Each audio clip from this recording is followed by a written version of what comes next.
ओम शांति। ओम शांति बाबा। आज 24 जुलाई 2024 है और आज हम सुनने जा रहे हैं परमपिता परमात्मा के अनमोल महावाक्य मुरली। और ये मुरली सबसे खास है हम ब्राह्मण बच्चों के लिए, क्योंकि बाबा कहते हैं अपने इस लौकिक जीवन को अलौकिक बनाने के लिए ये मुरली एक लौता सोर्स ऑफ इनकम है। लौकिक कमाई की चीज़ों में हम जैसे बहुत ढीला ही नहीं करते ना, ढीला नहीं छोड़ते, अरे नहीं उसको तो एकदम अच्छे से करना है, बाकी सारी चीज़ें आगे पीछे होंगी।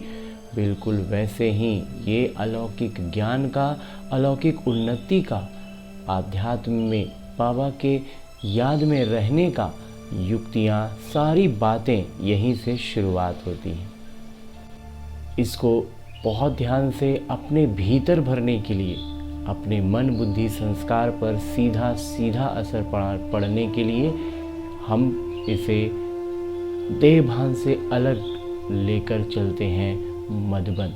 मधुबन में 4 धाम की यात्रा करेंगे और वहीं हिस्ट्री हॉल में बैठकर पढ़ेंगे, सुनेंगे मुरली। तो मुरली की विशेषताओं को पूरा धारण करने के लिए आत्माभिमानी होना बहुत ज़रूरी है। तो आत्माभिमानी होकर, देह भान से अलग होकर चलिए चलते हैं मधुबन।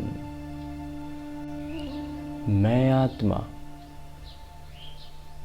इस देह से अलग, स्थूल शरीर को छोड़ सूक्ष्म शरीर अपने लाइट के शरीर के साथ पहुंच गया हूँ मधुबन। मधुबन में पांडव भवन के द्वार पर मैं उपस्थित हूँ। अब मैं आत्मा अपने सूक्ष्म शरीर के साथ पांडव भवन के द्वार से अंदर प्रवेश करता हूँ। सामने श्री कृष्ण की वो सुसज्जित तस्वीर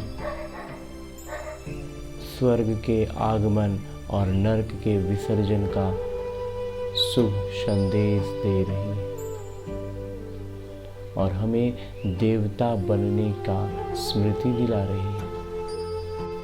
पर अपने लौकिक जीवन में हम अपने संस्कारों के और दूसरे संबंध संपर्क के आत्माओं के संस्कारों से चोटिल हो जाते हैं और दुख में आ जाते हैं।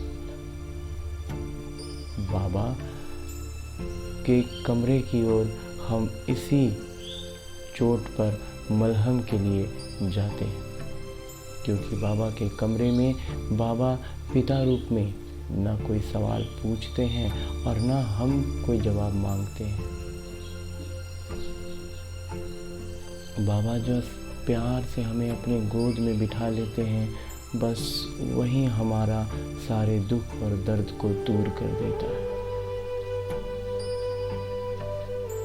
इसी भावना से, फरिश्तों की चाल से चलकर हम चलते हैं बाबा के कमरे की ओर।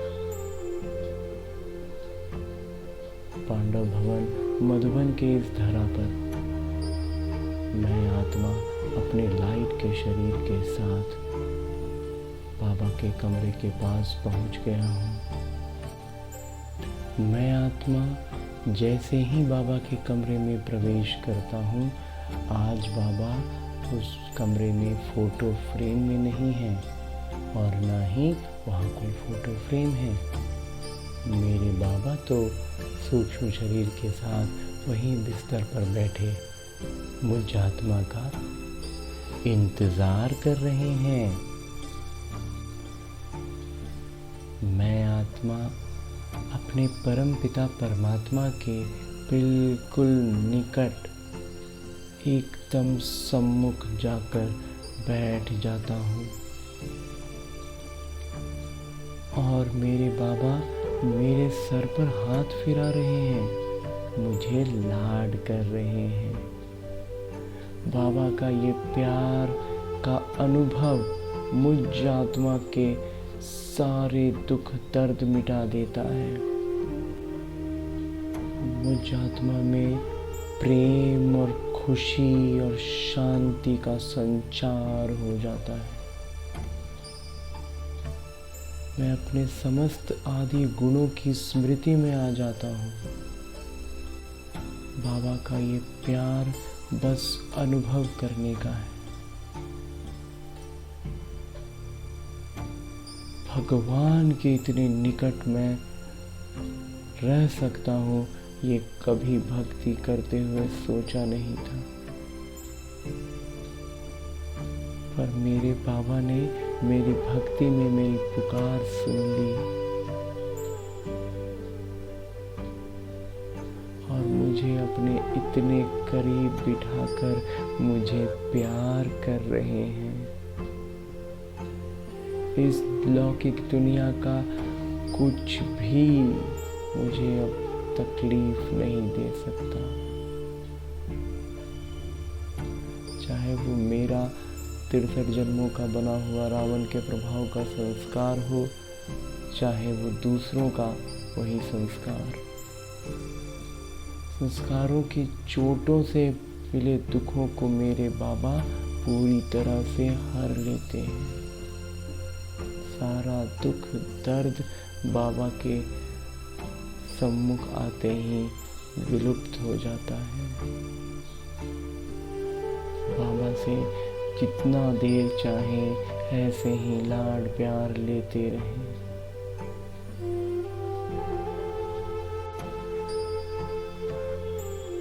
बहुत देर बाबा से लाड प्यार लेने के बाद अब हम बाबा के कमरे से निकलकर चलते हैं बाबा की कुटिया में, क्योंकि बाबा की कुटिया में बाबा शिक्षक रूप में उपस्थित हैं और हमारे लौकिक जीवन में आने वाली हर एक बात के लिए लौकिक रूप से उत्तर भी देते हैं।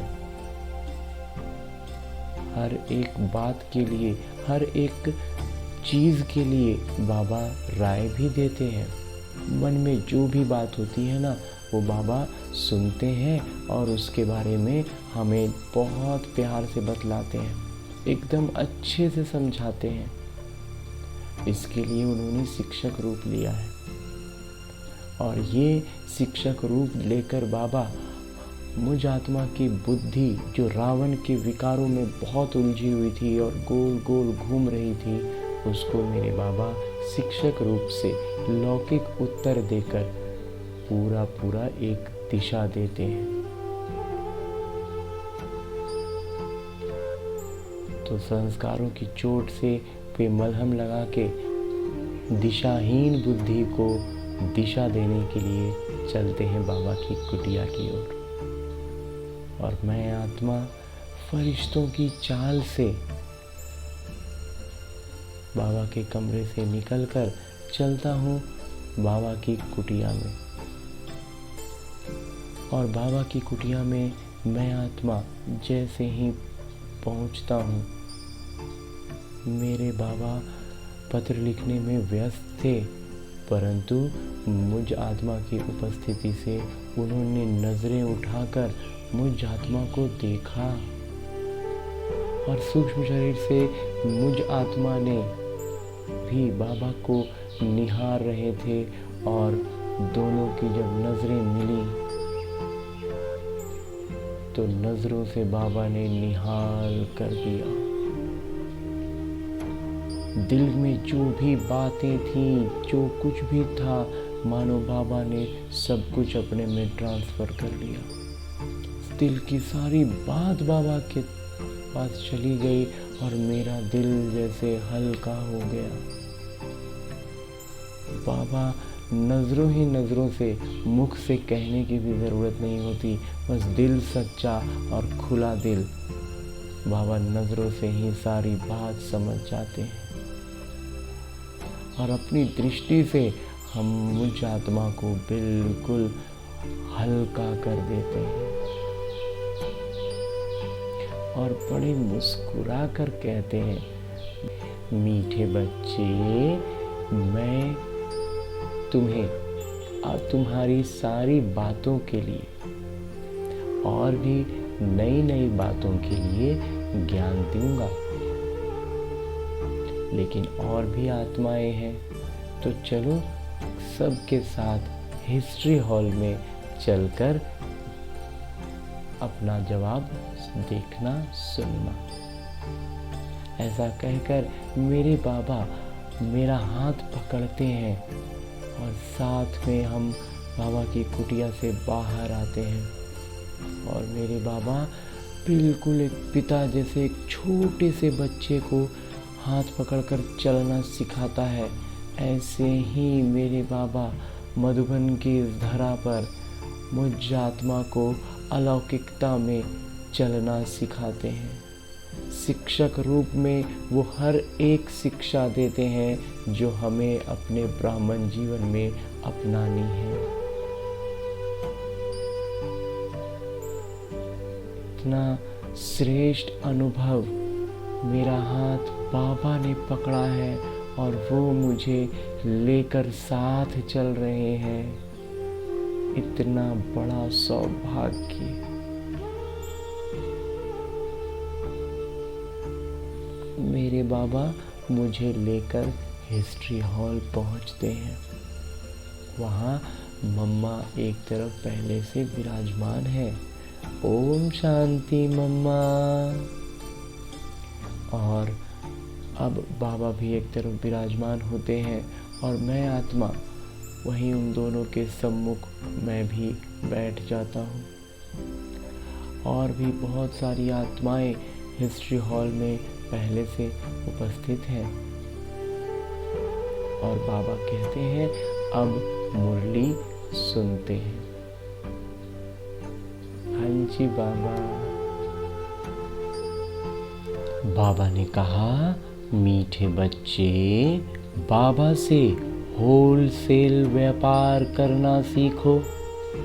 होलसेल व्यापार है मन मना भव। अल्फ को याद करना और कराना, बाकी सब है रिटेल। बाकी सारी बातें छोटी छोटी खुदरा खुदरी बातें हैं और बाबा को याद करना होलसेल काम है, मेन काम है। और आगे प्रश्न रूप में बाबा कहते हैं कि बाबा अपने घर में किन बच्चों की वेलकम करेंगे। अपने घर में बाबा परम धाम में किन बच्चों का एकदम स्वागत करेंगे। उत्तर बतलाते हैं मेरे बाबा, जो बच्चे अच्छी रीति बाबा की मत पर चलते हैं और कोई को भी याद नहीं करते हैं, देह सहित देह के सभी संबंधों से बुद्धि योग तोड़ एक की याद में रहते हैं, ऐसे बच्चों को बाबा अपने घर में रिसीव करते हैं, स्वागत करते हैं। बाबा सभी बच्चों को गुलगुल फूल बनाते, फिर फूल बच्चों को अपने घर में वेलकम करते हैं। पहले बच्चों को फूल बनाते हैं और फिर फूलों का स्वागत करते हैं मेरे बाबा। ओम शांति। बच्चों को अपने पिता और शांति धाम सुख धाम की याद में बैठना है। आत्मा को बाबा को ही याद करना है, इस दुख धाम को भूल जाना है। बाबा और बच्चों को ये है मीठा संबंध।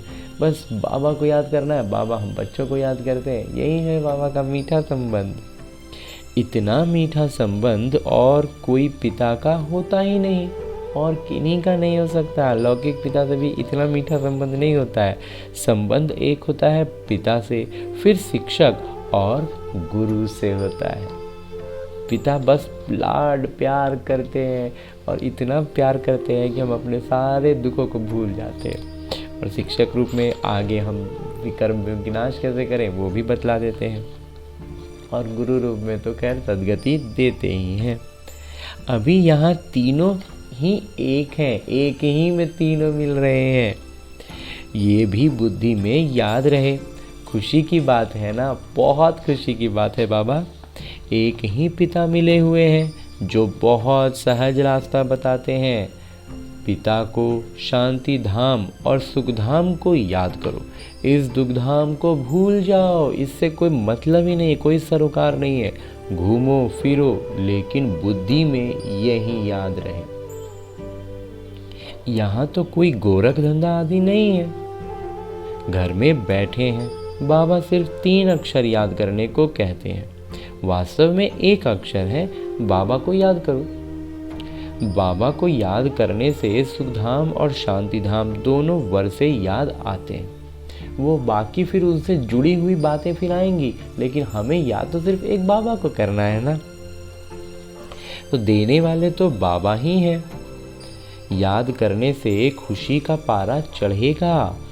तुम बच्चों की खुशी तो नामी ग्रामी है, बच्चों की बुद्धि में है। बाबा हमको घर में फिर वेलकम करेंगे। ये बात हमारी बुद्धि में कहीं ना कहीं है कि बाबा हमारा स्वागत करेंगे, रिसीव करेंगे, परंतु उनको जो अच्छी रीति बाबा की मत पर चलेंगे, पर उन्हीं का स्वागत करेंगे बाबा जो बाबा की श्रीमत पर एकदम अच्छी रीति चलेंगे और कोई को याद नहीं करेंगे।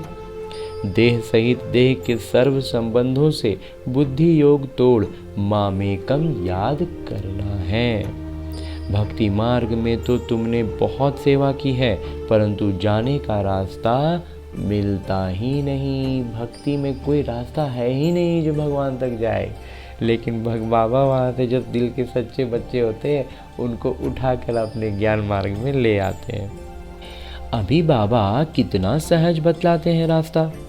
सिर्फ ये याद करो, बाबा पिता भी हैं, शिक्षक भी हैं और सृष्टि के आदि मध्य अंत का ज्ञान भी सुनाते हैं, जो और कोई समझा ही नहीं सकते। बाबा कहते हैं अब घर चलना है, फिर पहले पहले सतयुग में आएंगे। इस छीछी दुनिया से अब जाना है, इससे एकदम ममत्व हटा देना है, एकदम छोड़ देना है। भल यहाँ बैठे हैं, परंतु यहाँ से अब गए कि गए। कहने को तो यहाँ रहेंगे, लेकिन लगभग यहाँ से निकल ही चुके हैं। बाबा भी खुश होते हैं। तुम बच्चों ने बाबा को इनवाइट किया है बहुत समय से हम बाबा को पुकार रहे थे।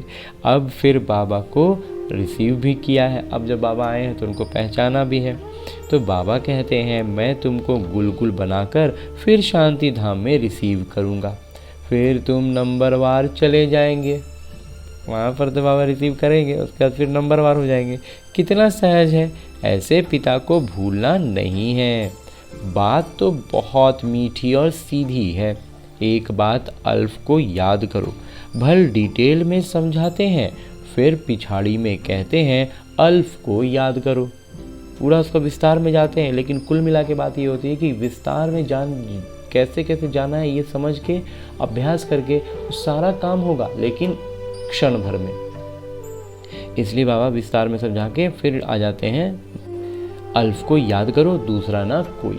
फिर कुल मिला के सार वहीं आ जाती है कि सिर्फ बाबा को याद करना है और कुछ भी नहीं। तो तुम जन्म जन्मांतर के आशिक हो एक माशूक के।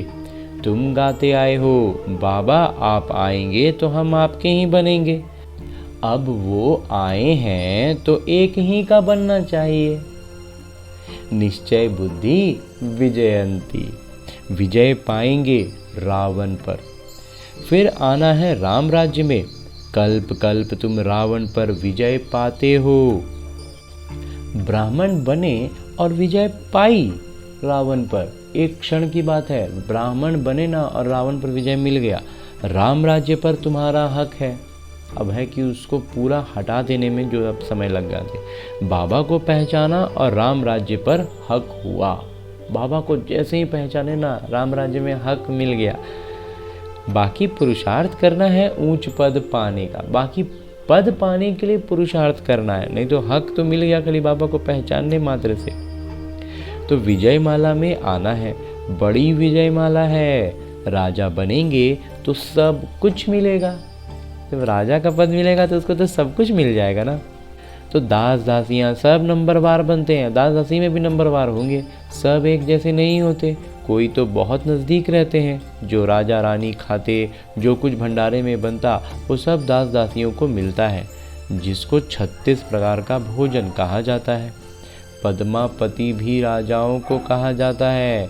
प्रजा को पद्मापति नहीं कहेंगे। भल वहां धन की परवाह नहीं रहती, परंतु ये निशानी देवताओं की होती है।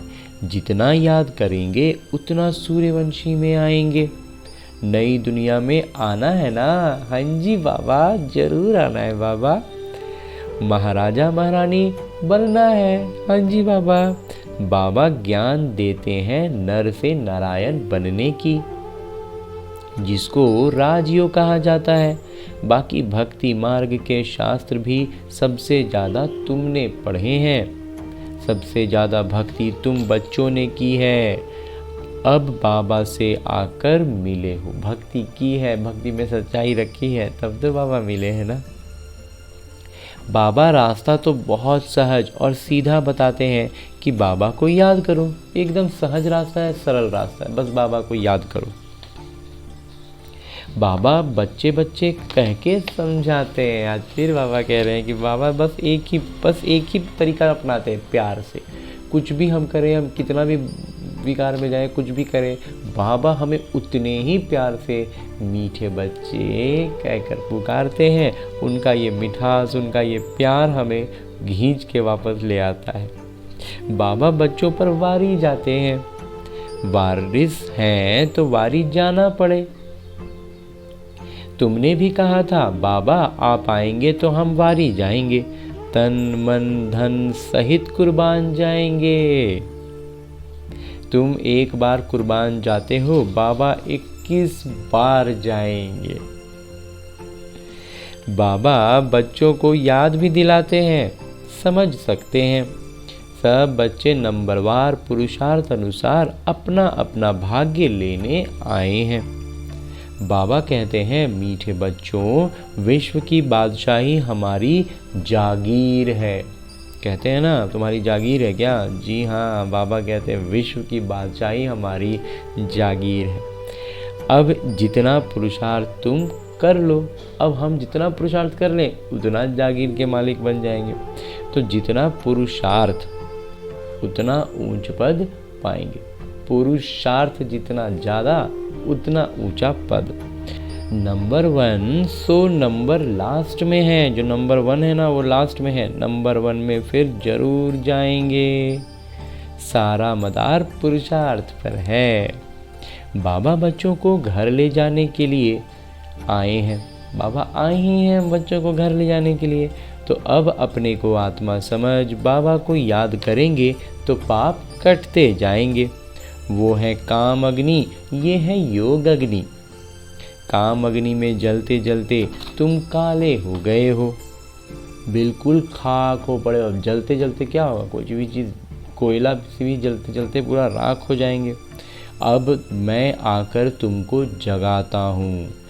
तमो प्रधान से सतो प्रधान बनने की युक्ति बताता हूँ। बिल्कुल सरल, एकदम सरल तरीके से। मैं आत्मा हूँ। इतना समय देह अभिमान में रहने के कारण तुम उल्टा लटक पड़े थे। शरीर का भान में आ गए थे ना, इसलिए उल्टा हो गए। अब देही अभिमानी यानी आत्म अभिमानी बन बाबा को याद करो। घर जाना है, बाबा लेने के लिए आए हैं। बहुत सरल सी बात है। हम लोग अपना घर जाना है, बाबा लेने के लिए आए हैं, पिता लेने आए हैं। तुमने निमंत्रण दिया और बाबा आए हैं। पतितों को पावन बनाकर पंडा बन ले जाएंगे। सब आत्माओं को पंडा बन के सब पतित आत्माओं को पावन बनाएंगे और फिर लेकर जाएंगे। तो आत्मा को ही यात्रा पर जाना है। तो यात्रा पर तो हम आत्माओं को ही जाना है ना। तुम हो पांडव संप्रदाय। पांडवों का राज्य नहीं था, कौरवों का राज्य था। यहाँ तो अभी राजाई भी खत्म हो गई है। अभी भारत का कितना बुरा हाल हो गया है। तुम पूज्य विश्व के मालिक थे, अब पुजारी बने हो। तो विश्व का मालिक कोई भी नहीं। अभी कोई विश्व का मालिक है ही नहीं। विश्व के मालिक सिर्फ देवी देवता ही बनते हैं। ये लोग कहते हैं विश्व में शांति हो। तुम पूछो विश्व में शांति किसको कहते हैं? विश्व में शांति कब हुई है? विश्व का इतिहास भूगोल रिपीट होता रहता है, ये चक्र की तरह घूमता ही रहेगा, चक्र फिरता रहता है। बताओ विश्व में शांति कब हुई थी? तुम कौन सी शांति चाहते हो? शांति की बात करते कौन सी शांति चाहते हो? कोई बता नहीं सकेंगे। बाबा समझाते हैं विश्व में शांति तो स्वर्ग में थी, सिर्फ एक ही समय स्वर्ग में शांति थी, जिसको पैराडाइज कहते हैं। क्रिश्चियन लोग कहते हैं बरोबर क्राइस्ट से 3000 वर्ष पहले पैराडाइज था। उन्हों की न पारस बुद्धि बनती न पत्थर बुद्धि बनती। भारतवासी ही पारस बुद्धि और पत्थर बुद्धि बनते। जो ऊपर नीचे हुआ और एक होता है बीच का, तो वो ना पारसी बुद्धि बने और ना ही ज़्यादा पत्थरी बुद्धि बने, वो बीच बीच में ही रह गए। न्यू वर्ल्ड को हेवन कहा जाता है, नई दुनिया को स्वर्ग ही कहेंगे ना। पुरानी को तो हेवन नहीं कहेंगे, स्वर्ग नहीं कह सकते। बच्चों को पिता ने हेल और हेवन का राज समझाया है। ये है रिटेल। ये सब बातें है ना, खुदरा बातें हुई, रिटेल हो गई। होलसेल में तो सिर्फ एक अक्षर कहते हैं, माँ में कम याद करो। बाबा से ही बेहद का वर्षा मिलता है। ये भी पुरानी बात है। 5000 वर्ष पहले भारत में स्वर्ग था। बाबा बच्चों को सच्ची सच्ची कहानी बताते हैं।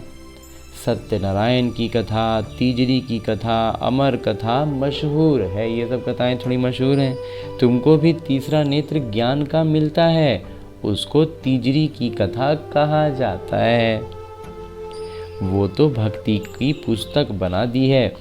अब तुम बच्चों को सब बातें अच्छी रीति समझाई जाती हैं। रिटेल और होलसेल होता है ना, व्यापार में रिटेल और होलसेल होता है। इतना ज्ञान सुनाते हैं जो ज्ञान सागर की स्याही बनाओ तो अंत ना आए। ये हुआ रिटेल। होलसेल में सिर्फ कहते हैं मन मना भव। हाँ, उल्टा है। एक छोटा सा मन मना भव, इसका जब माल खुलता है तो रिटेल में बहुत विस्तार हो जाता है। अक्षर ही एक है, उसका अर्थ भी तुम समझते हो और कोई बता ना सके। बाबा ने कोई संस्कृत में ज्ञान नहीं दिया है। वो तो जैसा राजा है वो अपनी भाषा चलाते हैं। जिस तन में आए हैं उस तन को जो भाषा आती है उसी भाषा में बोलते हैं। अपनी भाषा तो एक हिंदी ही होगी, फिर संस्कृत क्यों सीखनी चाहिए? संस्कृत वगैरह के चक्कर में बाबा कहते हैं नहीं जाओ।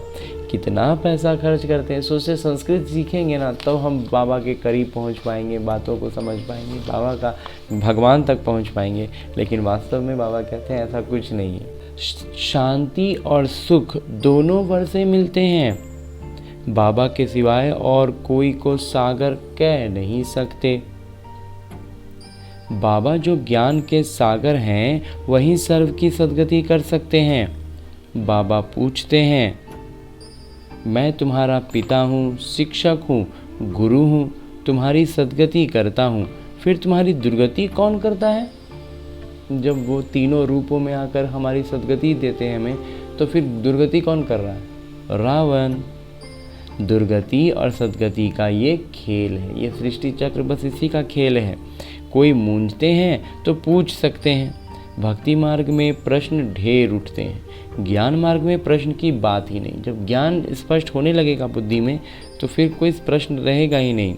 शास्त्रों में तो शिव बाबा से लेकर देवताओं की भी कितनी ग्लानि कर दी है, किसी को भी नहीं छोड़ा। ये भी नाटक बना हुआ है, फिर भी करेंगे। बाबा कहते हैं ये देवी देवता धर्म बहुत सुख देने वाला है, फिर ये दुख नहीं रहेगा। बाबा तुम्हें कितना समझदार बनाते हैं। ये लक्ष्मी नारायण समझदार हैं तब तो विश्व के मालिक हैं। बेसमझ तो विश्व का मालिक हो ना सके। पहले तो तुम कांटे थे, अब फिर फूल बन रहे हो, इसलिए बाबा भी गुलाब का फूल ले जाते हैं। ऐसा फूल बनना है, खुद आकर के फूलों का बगीचा बनाते हैं। फिर रावण आता है, कांटों का जंगल बना देता है। तो कितना स्पष्ट है ये सारा ज्ञान, सृष्टि चक्र। बाबा कहते हैं सब तो स्पष्ट हो गया, ये सब सिमरन करना है। बाबा ने कहा एक को याद करने से उसमें सब आ जाता है, जितना ज्ञान जितना बात सब आ जाएगा। बाबा बस एक बाबा को याद करने, बाबा से वर्षा मिलता है। ये बहुत भारी दौलत है, बाबा से जो मिलता है ना बहुत भारी दौलत है। शांति का भी वर्षा मिलता है, क्योंकि शांति के सागर वो वही हैं। लौकिक पिता की भी ऐसी महिमा नहीं करेंगे। श्री कृष्ण है सबसे प्यारे, पहले पहले जन्म ही उनका होता है, इसलिए उनको सबसे ज़्यादा प्यार करते हैं। बाबा बच्चों को ही घर का सारा समाचार देते हैं। बाबा भी पक्का व्यापारी हैं, कोई बिरला ऐसा व्यापार करे। ये अलौकिक मोतियों का व्यापार बाबा ही करते हैं। होलसेल व्यापारी कोई मुश्किल बनता है, और उसमें फिर होलसेल व्यापारी बाबा कहते हैं बहुत मुश्किल से बनता है। तुम होलसेल व्यापारी हो ना? हाँ जी बाबा, रिटेल नहीं करना है हमको, होलसेल करना है। बाबा को याद करते ही रहते हो। कोई रिटेल में सौदा कर फिर भूल जाते हैं। रिटेल वाला काम करेंगे, को दो बात बोले बस भूल गए। बाबा कहते हैं निरंतर याद करते रहो, वर्षा मिल गया फिर याद करने की दरकार नहीं रहेगी। लौकिक संबंध में बाबा बूढ़े हो जाते हैं तो कोई कोई बच्चे पिछाड़ी तक भी सहायक बनते हैं। कोई तो मिल्कियत मिली और उड़ाकर खल्लास कर देते हैं। बाबा सब बातों का अनुभवी है, तब तो बाबा ने भी इनको अपना रथ बनाया है।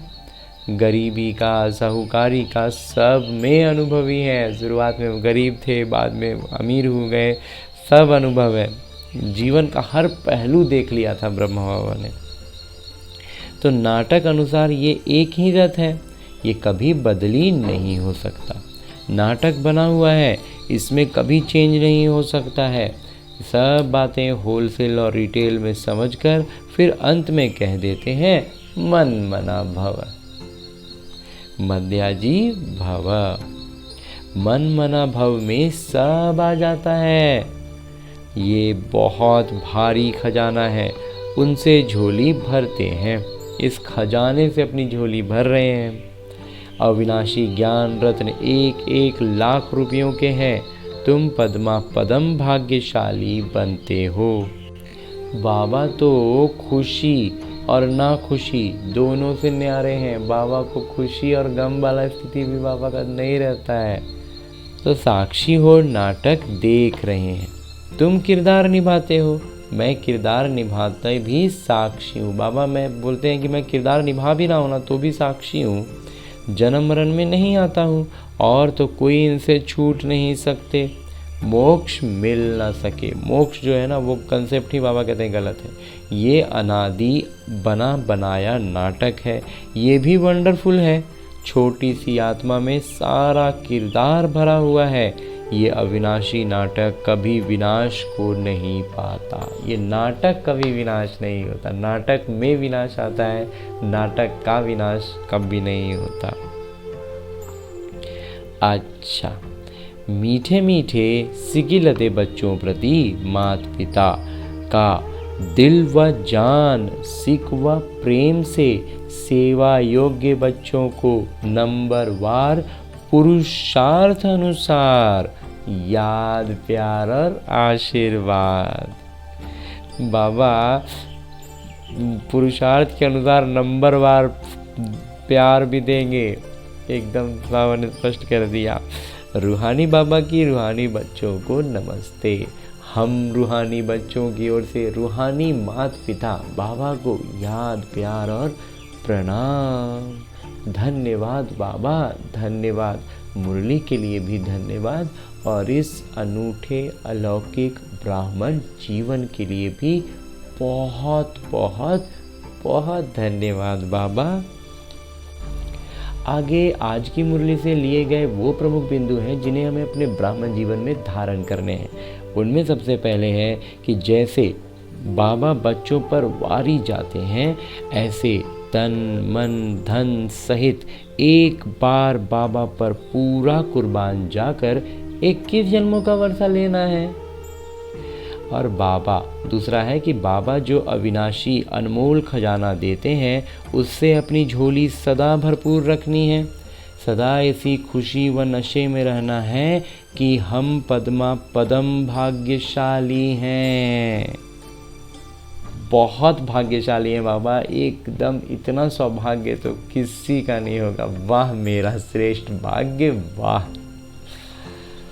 और आगे मेरे बाबा वरदान दे रहे हैं। वरदान देते हुए मेरे बाबा कहते हैं, ब्राह्मण जीवन की प्रॉपर्टी और पर्सनैलिटी का अनुभव करने और कराने वाली विशेषात्मा भव। ब्राह्मण जीवन का जो संपदा हमें मिलता है, अखूट संपदा बाबा देते हैं, वो हम भी महसूस करें और हमारे खुशी देखकर दूसरे भी अनुभव करें। और हमें जो बाबा श्रीमत देते हैं उस पर जो हम पूरा मर्यादा पूर्ण चलते हैं तो हम भी उसका लाभ लेते हैं और उसे देख दूसरों को भी उसका ज्ञान मिलता है। तो बाबा कहते हैं इसी तरह से प्रॉपर्टी और पर्सनालिटी का अनुभव भी करना है और दूसरों को उसको करा भी देना है। इतना धारण कर लेना है ना कि दूसरे अपने आप उसको उनको दिखने लगे, झलकने लगे। माता पिता सभी ब्राह्मण बच्चों को स्मृति दिलाते हैं कि ब्राह्मण बने। अहो भाग्य, बहुत बड़ा सौभाग्य है बाबा। लेकिन ब्राह्मण जीवन का वर्षा प्रॉपर्टी संतुष्टता है। इसका वर्षा, ब्राह्मण जीवन का वर्षा क्या है? संतुष्टता। और ब्राह्मण जीवन का पर्सनालिटी प्रसन्नता। एक तरफ संतुष्ट रहेंगे, दूसरी तरफ प्रसन्न रहेंगे। इस अनुभव से कभी वंचित नहीं रहना। अधिकारी हो, बाबा कहते हैं इन सब चीज़ों के हम अधिकारी हैं। जब दाता वरदाता खुले दिल से प्राप्तियों का खजाना दे रहे हैं तो उसे अनुभव में लाओ और औरों को भी अनुभवी बनाओ, तब कहेंगे विशेषात्मा। हाँ जी बाबा। और अंत में स्लोगन है, मुरली का उपदेश है कि अंत समय का सोचने के बजाय अंत स्थिति का सोचो। अंत में कैसे प्रलय होगा, क्या होगा, कैसे विनाश होगा, कैसे कैसे बाबा ने बताया था, बहुत दर्दनाक होगा। वो सब क्यों सोचना? बाबा बोलते हैं अपनी स्थिति का सोचो।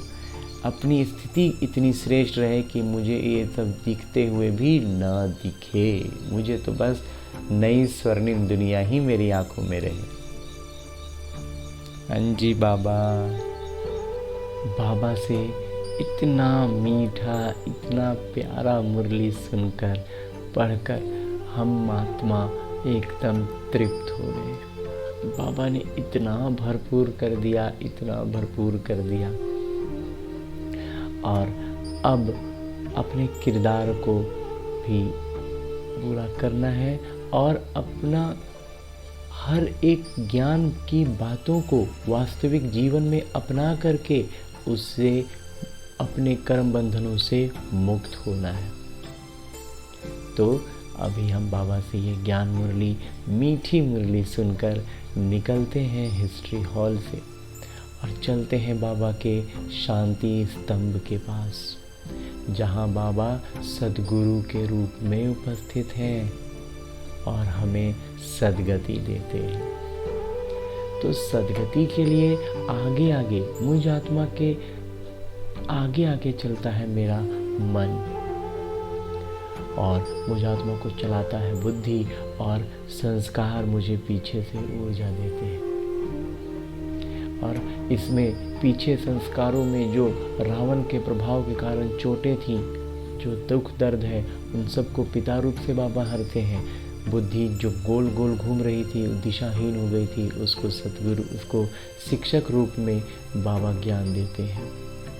और अब सद्गुरु रूप में मेरे बाबा मन को सद्गति देते हैं, मन को सही गंतव्य देते हैं।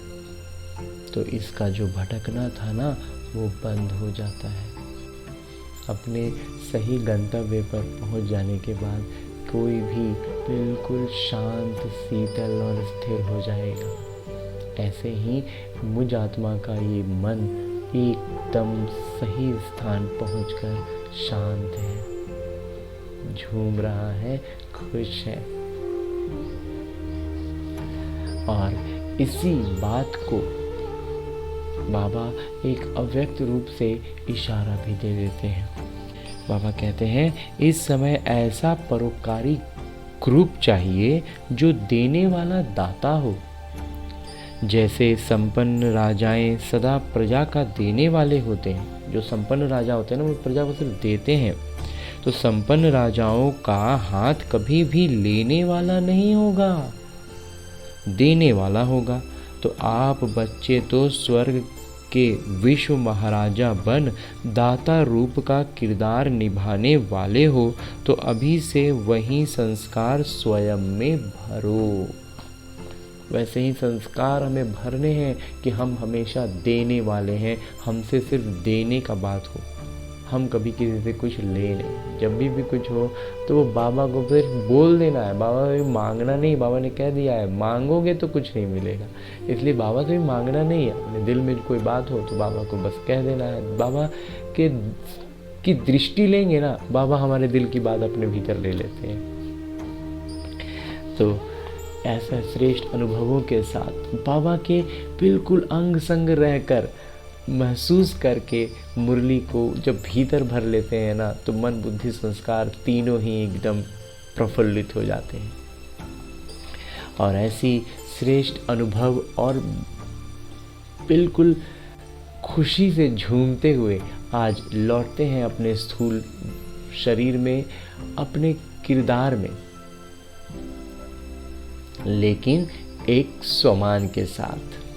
और आज का स्वमान है कि मैं सदा पवित्रता का वाइब्रेशन, प्रकंपन फैलाने वाली आत्मा हूँ। मुझ आत्मा में जब परमात्मा के इतने निकटता का अनुभव होगा, दिन भर हम इसी अनुभव में मतलब लवलीन रहेंगे, तो हम पवित्रता का हमसे प्रकंपन फैलेगा ही फैलेगा।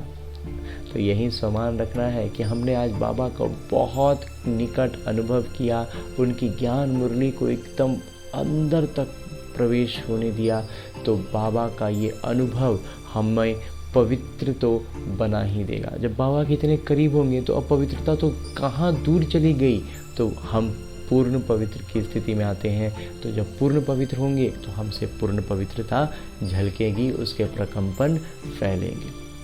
इसी शुभ भावना और शुभ कामना के साथ लौटते हैं अपने लौकिक किरदार में, और इसको अपने जीवन में अपना करके पूर्ण स्थिति को प्राप्त करने का प्रयास करते हैं, अभ्यास करते हैं। अच्छा, ओम शांति।